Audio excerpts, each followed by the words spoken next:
Hello, everybody, and welcome to the Crypto Hipster Podcast. This is your host, Jamil Hassan, the Crypto Hipster, where I interview founders, entrepreneurs, executives, thought leaders, amazing people all around the world of crypto and blockchain globally.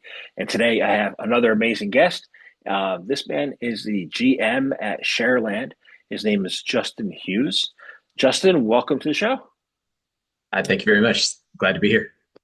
I'm glad to hear, and I look forward to speaking with you today. And the topic that we're going to go over, I think I've had a handful of conversations with, and you've always been fascinating to me. But I want to kick things off and ask you first, about your background. Uh, Yeah, yeah. what what is your background, and is it a logical background for what you're doing now? Yeah, yeah, a great question, and I would hope so. So my background, I guess if we go all the way back, went to Berkeley, got my degree in cognitive science.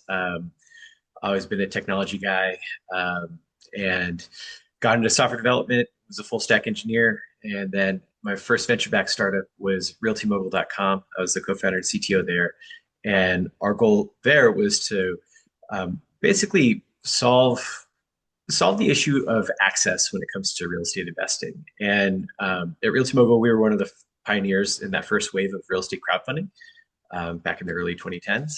And that was the whole point. The point was to get access to people into institutional quality deals. Think, bunch of fat cats around a boardroom, the kinds of deals that the average person is never going to get access to. And we were successful with that. We built a whole platform. We participated in numerous deals, numbering in the billions. I'm now working at a venture studio here in Los Angeles called Share Ventures, and one of our big projects is the Shareland project, and where I'm the general manager. And to me, Shareland is kind of the next logical evolution, especially with the background of blockchain and Web3, what that technology means and what it enables and what it unlocks. And for traditional real estate, no matter how you slice it, when you're fractionalizing equity, there's a lot of operational overhead. You're also at the whims of what's out on the market. Sometimes you could have a bunch of capital to deploy, and there's just nothing that really is all that compelling. And if you do find something, you're in it. You're in it for the long haul. We used to tell our investors 5 to 7 years. Expect your capital to be locked up in that amount of time. And then also, what can be really strange is that there can be real estate investments that just really aren't correlated to the real estate market. There's a lot of factors that go into a deal. It could be the financing. It could be the sponsor of the deal that's doing the deal and the terms of the operating agreement for the vehicle that's going to hold title. And all of these things can dramatically influence what your ROI is and can make it dramatically uncorrelated with what the motion of the market is.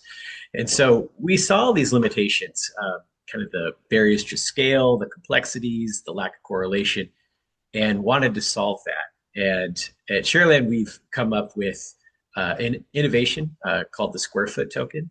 And I'll get more into that. But the main point is that it doesn't require the transaction of assets. It doesn't require your capital to be locked up.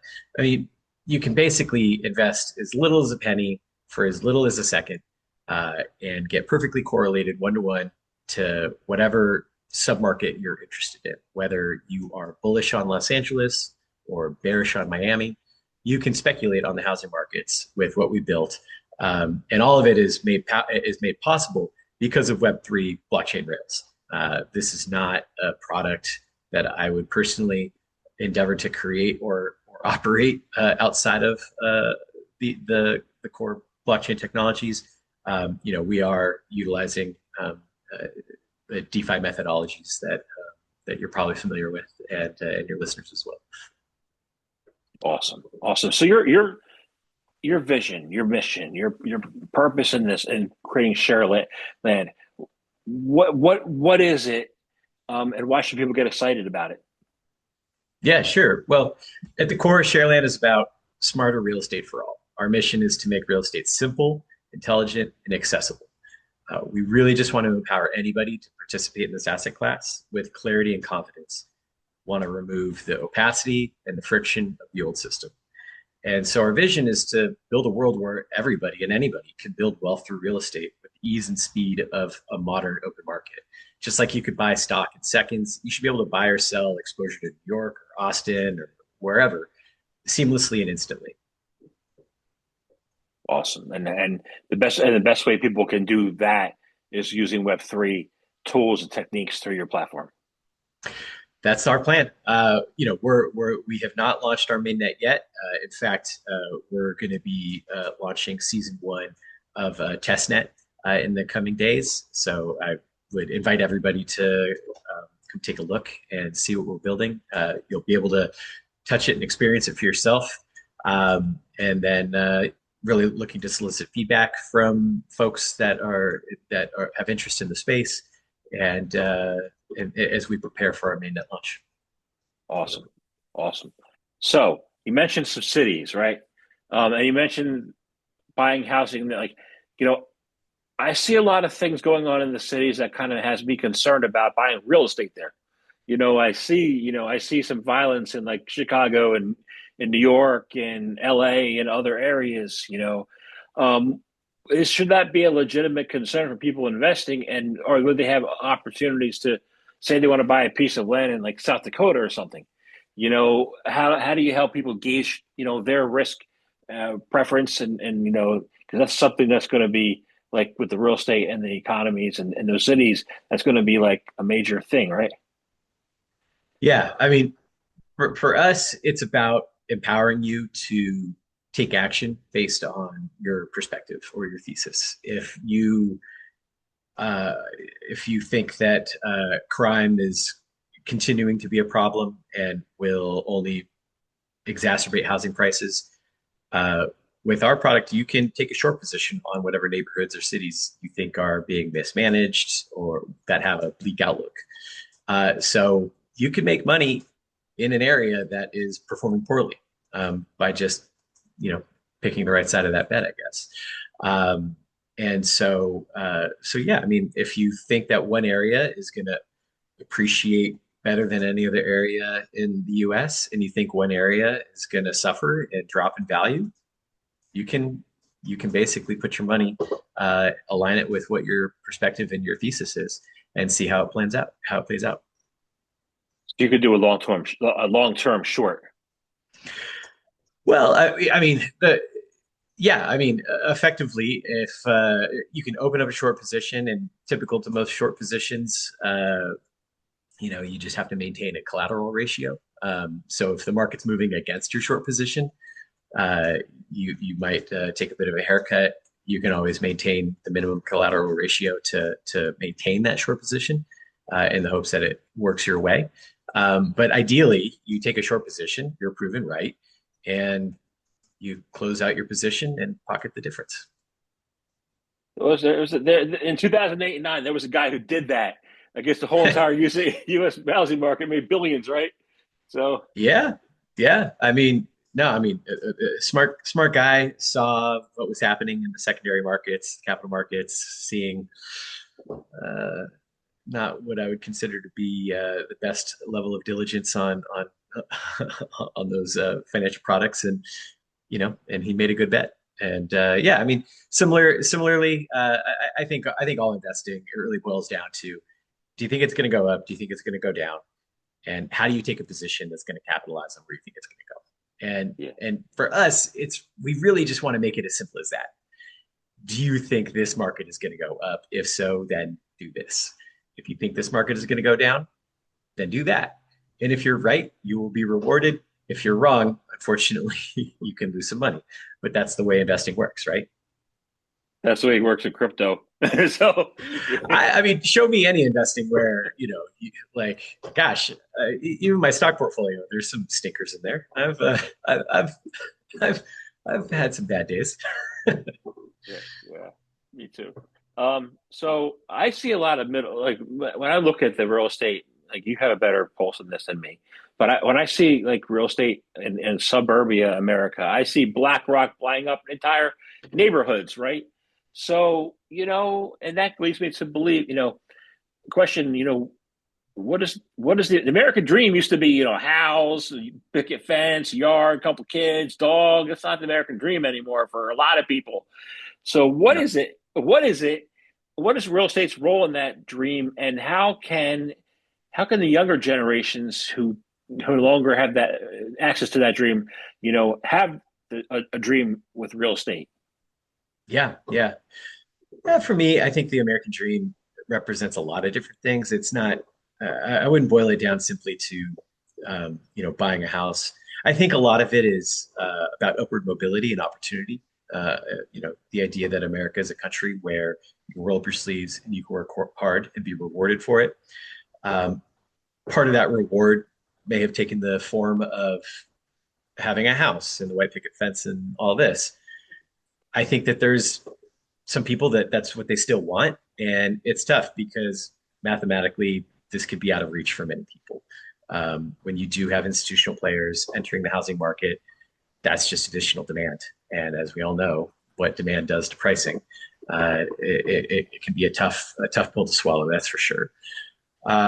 So yes, it is lamentable that being able to own your primary residence is becoming less and less of a reality for everyday Americans. And that's partially why we are building Shareland. We want to empower people to build wealth in the housing market, um, even if they don't have access to the housing market.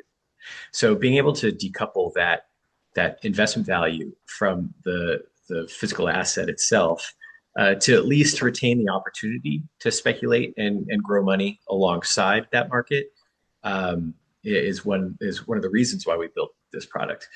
But yeah, I think the desire to build wealth through real estate hasn't changed, and I think you know in today's day and age, the dream still retains the essence of mobility. Younger generations definitely want the upside of property appreciation, but some folks don't want to be tied to one location. And so you see this growing demographic of renters by choice, investors by design. And these are folks that we want to be able to empower. Um, they can build wealth in the housing market with the speed of a crypto native rather than the slowness of a bank. Got it. So as far as macro trends in the residential real estate market, right? What are some of those trends today, and what do you see coming down the pike in the next year, half year, two Oh years? man, uh, asking me for predictions, you're just going to get into trouble. But no, I like to speculate. I wouldn't be in the world I'm in if not for otherwise. Well, I don't know. I think interest rates are always kind of top of mind. Interest rates and prices always go hand in hand. Lower interest rates, the more uh, buying power that people have, drives prices up. One of the consequences of an elevated interest rate environment is this lock-in effect. I think we're facing a market where liquidity is dried up because homeowners are locked into low-rate mortgages. Um, the market is kind of stuck. I mean, if I want to move up in the housing ladder from the house I'm occupying, and maybe I have more kids and I want to get a better place, but like my the jump in my monthly overhead is going to just be a non-starter. Like I'd rather just stay in my smaller house with the lower monthly payment, with the lower rate, rather, I should say. And so, you know, I think over time, I'm not going to speculate on where rates are going, although I think inflation seems to be, in better control. I don't know. I think, but it would be easy to say that if rates come down, supply will reemerge, and that should free up some inventory for people. Although it kind of cuts both ways. Then there's more inventory, but then everybody has more buying power, and so sometimes I feel like it's an influence that's going to move prices down and an influence that's going to move prices up simultaneously, and so really tough to predict the long term result of that. Um, the other one is, I guess, they're calling it the silver tsunami. I mean, boomers owning nearly 42% of the housing wealth in this country. Historically, a lot of them would be downsizing by now, freeing up family homes. But again, there's just not a lot of them selling. And I don't blame people for not wanting to sell in the current environment. And so there's a lot of aging in place, and or they're just keeping the home as a rental cash cow. And so there's just this mismatch of inventory. We've got an entire generation holding on to the large houses where they raise their kids, while the next generation of parents don't have access to those family houses.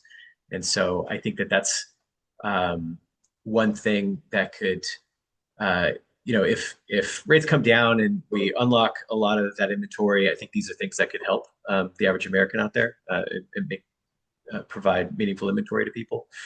But yeah, until that inventory releases, I think price floors are gonna be pretty high. Yeah, that makes sense. I've also noticed a liquidity lockup, not just in the crypto market, but equities, but everywhere really. And I'm wondering how we're going to get that liquidity unlocked. On a global sales, is a reduction of tariffs? Is it like something else? I know the government was shut down for 45 days, but like I didn't feel that at all. So I guess if you're traveling, you did. But how do you unlock the liquidity and get us to where we should be? Oh man, that's $1 million question. Um, well, I guess there's a lot of uncertainty, and when there's uncertainty, people, I think liquidity comes off the table. Um, I think the most meaningful thing that could be done at a macro level, government level, policy level, would be things that would calm investors and create an environment where liquidity is a natural byproduct. I think, unfortunately, because of um, we had a pandemic, we've had some uncertain policies that are can be chaotic at times, and it creates an environment where liquidity flees. Um, and so I don't know. That's just kind of where my mind goes. I don't know if that's correct, but to me, I've always, I mean, you just see institutional capital moving from asset to asset based on a fear index. And I think if if we can drop the fear index and basically do things that make people have confidence, predictability, I think breeds confidence. Then that fear drops, liquidity comes back onto the table because people are going to fear missing out, all that FOMO. They're going to want to get in, and then I think that's where the progress happens. Yeah, yeah. It didn't used to be where institutions would make fear-based decisions, but I'm seeing it more and more. You know, Well, you've always seen money moving between long-term bonds and short-term bonds, and I've always felt that that was a good indicator of institutional sentiment. Um, are we going to get if we see the yield on long-term stuff starting to drop, people are that to me that implies that institutions are worried about what's coming, because they're putting their money into into something safe, just to weather a storm, so to speak. So, but yeah, I don't know. Sometimes markets don't exactly behave logically. I think that is maybe what makes them exciting. yeah, yeah. I live in Connecticut, right? And I know New York just elected um, a new mayor, Sure. and the mayor is Islamic mayor, and there's a lot of fear in the city that there's going to be more crime, that their value is going to decrease, and that they can flee to Connecticut, right? So I mean, that's good for me, but like my kids still got to go to school, and we're not moving out of my town, right? So Mhm. it's kind of like I can see the lockup. I can see a demand based on fear, you know, Sure. not based on opportunity, you know. Yeah.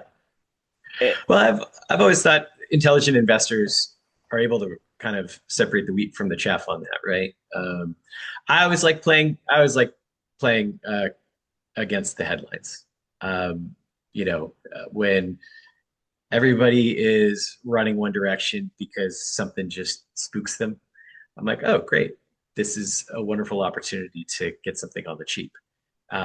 Especially if you're not a short-term investor and you got the hands to hold it through the down period. I don't know. There was a guy. He's a travel. I think he has a travel blog, and one article he wrote that I really loved. He was like, anytime something devastating happens anywhere, he loves to go travel there. Like especially if it's something that scares people, like there was a bomb threat or anything like that. He's like, oh man, hotels are half off, flights are easy, no one's on your airplane because everybody's so afraid. And in reality, there's nothing to be afraid of. If you look at the fundamentals, um, it's still a great time. But everybody else is so worried about this perception. And so I think separating the perception from reality is key to keeping a level head. Whether it's crypto, equities, real estate, you name it. I think that that's universal. yeah, I agree with you. Um, and there are different techniques and ways to do that. So we're not going to get into all that, right? Unless you have Oh one. man. I mean, don't threaten me with a good time, but Unless you have some words of encouragement or wisdom when it comes to that. oh man, yeah. I think um, just gauging the emotion of any kind of news piece is a good start. Um, and is it speculative on what could happen versus what has happened? Um, and and yeah, I don't know. I think that media sentiment can carry things a little too far. Um, but at the end of the day, it's about keeping a level head and trying to understand like where's the value. And it works both ways. I mean, even in hot markets, like there's been so many times where you see some random altcoin or a meme coin run up, um, and I hesitate to get sucked into all that kind of stuff because as exciting and as shiny as it is, it's like uh, whatever the new speculation du jour is. When I was growing up, Beanie Babies were like this whole thing, right? And then now it's like someone had this Beanie Baby collection that they would have killed somebody over, and now it's like worth nothing, right? And so I think that there is a very human element that we all are guilty of, and I think it's something that we just need to recognize in ourselves, recognize in others, recognize it, in the markets, and try not to get sucked into it. That's just kind of the rules that I try to live by. But sometimes if you see something and you're like, this makes sense, this adds value, this is going to help people perform a task that they need to perform, um, then I mean that's a good sign, and you should jump in and take advantage. Yeah, I think I saw it on X today. In 2021, I started out podcasting, and I started out with like talking with all NFT creators. And at the time, there was like an NFT that was sold for Yep, $60 million, and it's worth $4,000 today. So yep, I think I'd yeah, rather bought a house. So yeah. That's a great example. The NFT craze. Yeah, that one. I saw the writing on the wall on that one. You know, I luckily avoided too much there. I mean, but that's not to say that there aren't applications of that technology that don't make sense and add value. Like, um, you know, so I hate to throw the baby out with the bathwater, but yeah, when it's and also I just don't understand. I liken it to art collection, and that's a space that I just don't understand either. Some things I'm able to comprehend, and some things like other people talk, and I'm like, wow, like you really have insight into this that I don't think I would ever possess. yeah, But you know, and then hindsight is it's always so easy to on Monday morning talk trash about the play the quarterback called. Like that's easy. Yeah, it is. I'm an Eagles fan, so I saw us lose a 21.0 lead to Dallas, and I don't like so. But I'm not the quarterback, you know. But I do want to talk about that technological tool you said, and that technological tool you mentioned earlier was called the square foot token, right? So I want to Yeah, talk about that, the opportunities with that, how it's going to work, and how people can get it. yeah, absolutely. So it all starts with our Oracle network, where we publish the average dollar per square foot of a given geography. So I am in Venice Beach, California, and let's just say the average house price in Venice, like if you wanted a 1,000 square foot house in Venice Beach, it would be 900 grand. I'm only using this just to use easy numbers. So it's $900 a square foot for houses in this neighborhood. Quite frankly, actually, I haven't looked lately, so I'm not totally sure. Um, and then we could say, Salt Lake City, Utah is, 550 a square foot or whatever it might be. We've created a what I liken to almost like a stable coin where it's pegged to that value. So it is a token where the intent is that it trades near or at that value. So you can buy and sell Venice token at $900 a token. Now, of course, and folks that are familiar with the DeFi space that know synthetic tokens have seen these derivative products. They'll know this. This isn't I wouldn't say like wildly different than every other project out there. There's a few folks that have done this kind of a thing, and we've just chosen real estate because I think real estate as a inherently non-volatile asset class, this type of pegging mechanism um, is most applicable the less volatile the underlying asset is. So if it's a super volatile asset, the peg becomes meaningless. There's no way that an efficient market can react in time to maintain that peg. And so I wouldn't apply it to any other asset class that's volatile above a certain amount. Real estate is notoriously non-volatile. So I think it's a great application of the technology. And so, yeah, so the idea is that um, you can mint a token, and the minting is always done as a ratio of that Oracle price. So let's just say there's a neighborhood that's $100 a square foot, um, and we require to 120% collateralization ratio to open up a short position by minting a token. So 120 bucks on the chain, locked up, out of touch for anybody, and then you get a token. You can then sell it to the automated market maker at whatever the prevailing market rate is. Let's just say we're perfectly pegged at 100 bucks. So you sell it for 100 bucks. Then your hope is that the value goes down. And then let's say it goes down to 95 bucks. You buy it back for 95. You then burn that token to get your collateral back, and you get to pocket that $5 difference. So that's the anatomy of a short sale, how you can speculate on the downside of a market and actually profit when housing markets go down. So if there's a neighborhood that you think is just like, oh my God, there's a new mayor, or there's a crime problem, or whatever is going on, and you have reason to believe that the housing prices are going to drop, and you want to bet on that, well, that's how you would do it. On the flip side, going long is way easier. You're basically just walk up to the AMM, whatever the prevailing price is, you snag a token. It's a USDC to square foot token swap. And then to be clear, each neighborhood is its own AMM with its own square foot token. And so that's basically how it works. And there's a bunch of different mechanisms that maintain that peg. I liken it to like a rubber band. Like if I held a rubber band between these two fingers, like I could move this hand down pretty easy, but eventually it starts to get really tight, and there's a lot of force pulling my finger back towards the oracle value. And on the flip side, it goes up here, it pulls down. So there's a number of what I would call self-correcting systems in the way that the math is done in these types of DeFi exchanges, of which we're if you've heard this before, then we're not going to surprise you too greatly here. But one example I'll give is the fact that minting is pegged to the actual real world price means that a token is never going to trade for more than the minting price. Because why would I buy a token for more than I can mint one for? And so that creates a natural arbitrage pressure, a downward price pressure that will prevent a token from exceeding the value of the real world by a certain degree.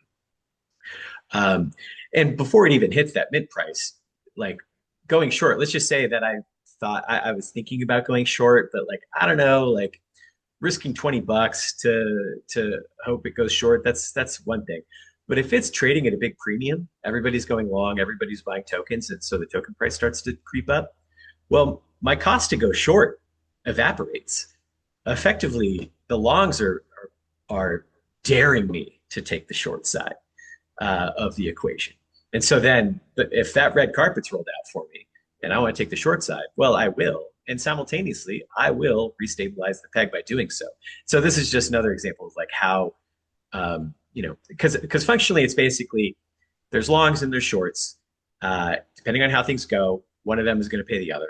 And then there's kind of the market price of the token, which can be either a premium or a discount to the real world price. And that's going to basically be a measurement of market sentiment. So if everybody thinks it's going to go up, it's likely going to be trading at a premium, which means that the shorts are, going to get incentivized to join the equation. And so it's a, it's like over under in sports betting. Like if you've got two sports teams and one's the number one and the other one's dead last, no one is going to bet on the dead last guy. But if we give them a 50-point spread, then all of a sudden that's looking like a good bet, right? And so similar mechanic where to that where the token will trade at a premium or a discount to the real world asset price, and that is going to balance the equation to make it so that the longs and the shorts both have a chance of potentially winning in this game. And then we see how the reality pans out. And so, similar to prediction market methodologies, it's that's what we built. It sounds really good. I have a couple concerns. One is, Sure. I'm not sure how the Genius Act plays into focus here. Like with the stable coins, I thought everything had to be pegged to the dollar. And what I hear you saying that I don't understand is I use that you as a metaphor, by the way. It's not a okay, stable coin. It's not, we're not holding, there's no, we're not holding US dollars in Treasury Reserve or anything like that. So we're not intending this to be a stable coin.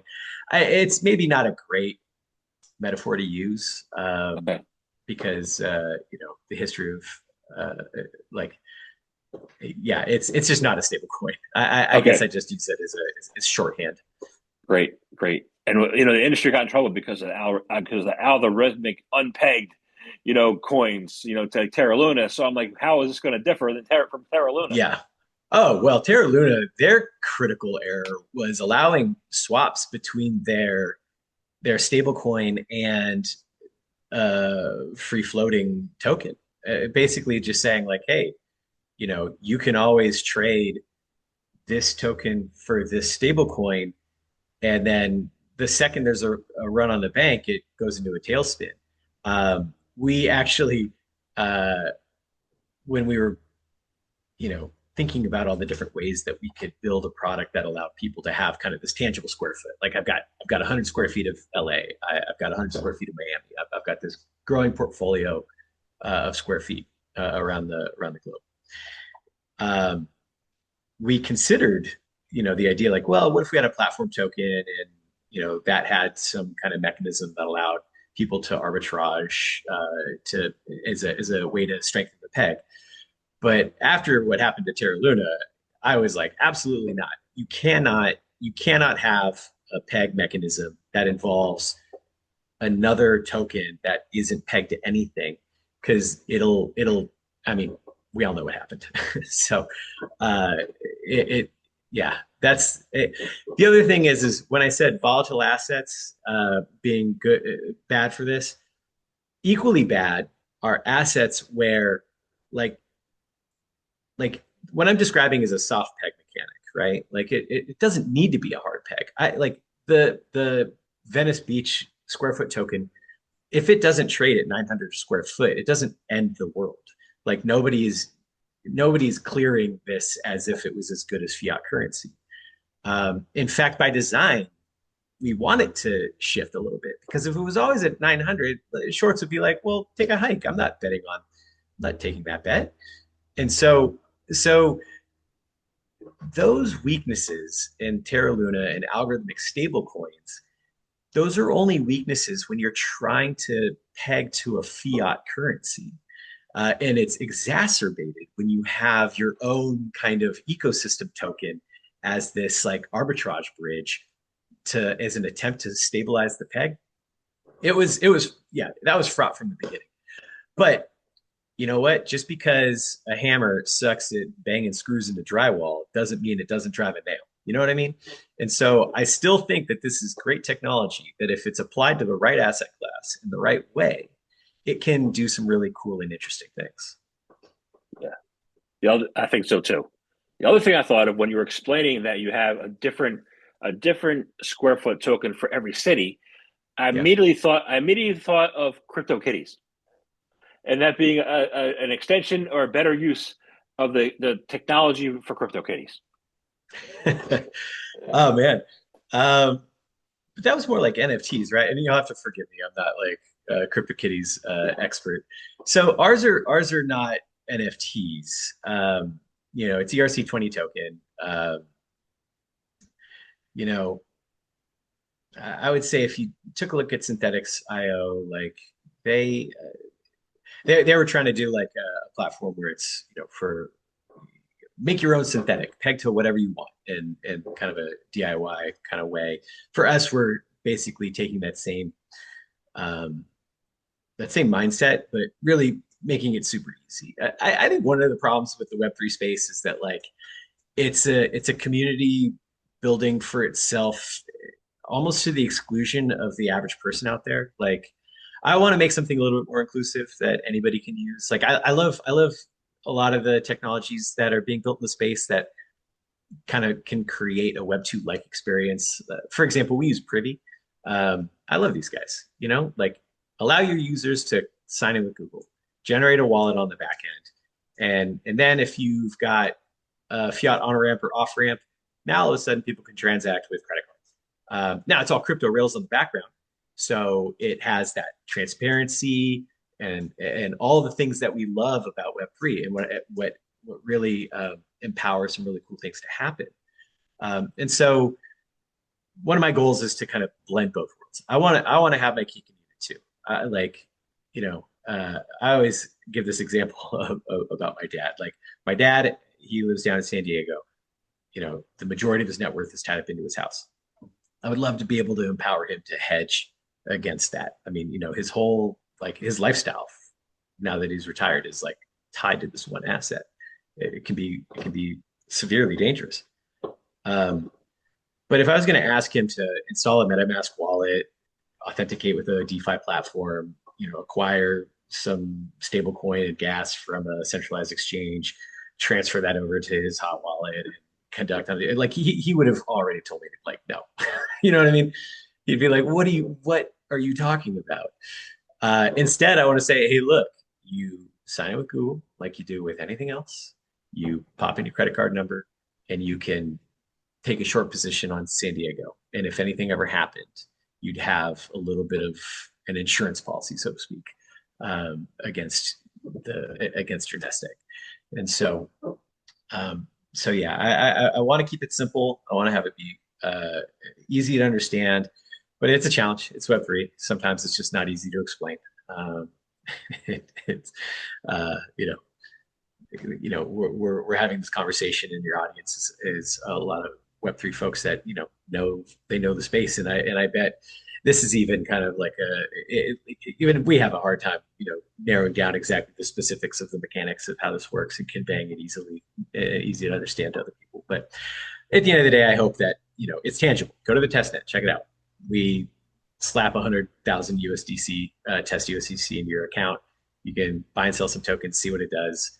You can see the Oracle price history. You can compare that to the market price of the token. You can see that it's like they'll have the same shape, but one will either it'll be the market price will either be like superimposed up or superimposed down relative to market sentiment, which is actually kind of cool. One of the things I'm really excited about is that you'll be able to use platforms like this, like prediction markets, whether it's Polymarket, Kalshi, um, us for real estate. And I think that we're going to see that when people have to put their money where their mouth is on these prediction markets, it's going to be invaluable predictive data. Um, you know, like that's one of the cool things that I'm excited about in just the prediction market space as a whole. Um, just to see how that will give us all more insight into what's to come. Awesome. Sounds exciting to me. And I want to thank you very much for your time today. It's been an enjoyable conversation. Um, Oh, my pleasure. and one last question for you. It's probably the easiest Sure. one. It's how can people find out more information about you, about Shareland? How can they start to bet on the real estate market in the U.S. or own real estate how can they do that? Yeah, yeah. Well, first of all, my email address is justin@share.land. I try to make myself available and accessible. I'm not hiding anywhere. I like to talk to people. You can also find us on X. It's actually share.land. That was the handle because I guess share was taken when we started. And then come to www.share.land, testnet.share.land. But yeah, we're not hard to find. Hit me up anywhere. And I would love to get feedback from folks on what we're doing. And yeah, so that's it. Awesome. Thank you very much for your time today. Yeah, thank you. Bye.